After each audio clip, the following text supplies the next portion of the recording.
नाज़िर सखर में सिंधु दरिया के विच पेट में कायम साध बेलो फितरी सूंह सबब सनातन धर्म के मरनी इबादत गाहुन में एक मुनफरिद मकाम रखे थो। इन हवाले से पेश आए सखर में धरती टीवी के ब्यूरो चीफ जावेद जतुई की रिपोर्ट।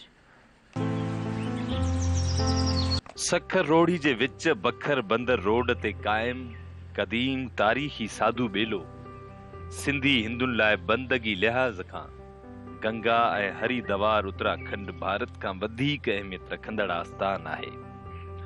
साधु बेलो दुनियाई शोर का पासीरो जिते कुदरत जे शाकार जा कुदरती नजारा रूह के ताज़ो ए नओ कन था। साधु बेलो बिन टकरिन वारे बेट ते सिंधु नदी विच में कुदरत जी हुस्नाकिन जो अजीब खूबसूरत अक्स है। साध बेले जी अंदरी बिल्डिंग जी अदावत संगमरमर जी सोहनी दिलकश अच्छे रंग जे पत्थरन सां थियल आहे ऐं ॿारहीं चौफेर दीवारनि जो रंग सूफियाणो गेड़ू आहे। साध बेले जे चौधारी 20 घाट आहिनि। साध बेले में शिव शंकर भोलेनाथ जो लंग बाबा बंखंडी महाराज जो स्टीचू मूरत जो दर्शन पिण हिंदू यात्रियन के नसीब थिए थो।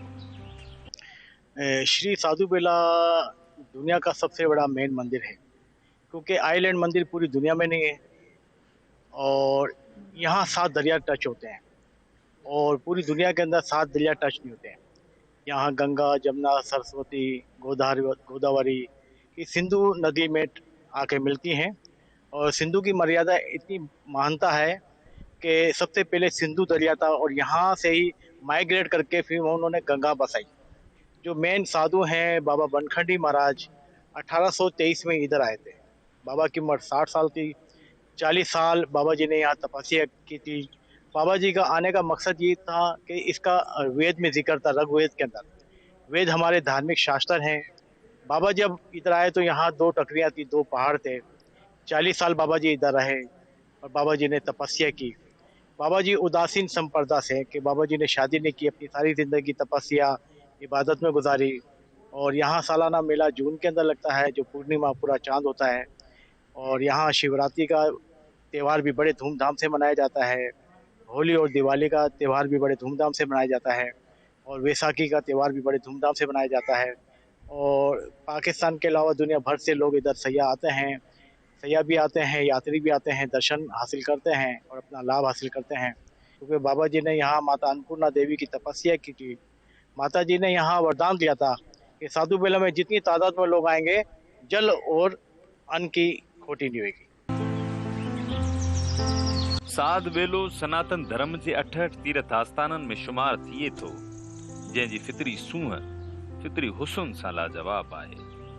साध बेले जे ज़मीनी पेट ते हिन वक्त 50 खां मथे वण आहिनि, जंहिंमें खजी ॼमू तूत जा वण ऐं गुलनि में रात जी राणी गुलाब ऐं राबेल जे गुलनि जो गुलज़ार बाग़ीचो पिणु मौजूद आहे।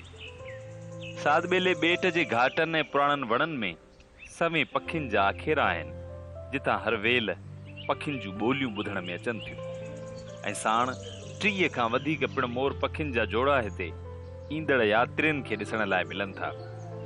साध बेले में केतिरनि ई क़िस्मनि जा नांग दरिया मां चढ़ी अचनि था ऐं साध बेले में पंहिंजा ॿिर ठाहे रहनि था। साध बेले जी एराज़ी अटकल 4.5 एकड़ आहे।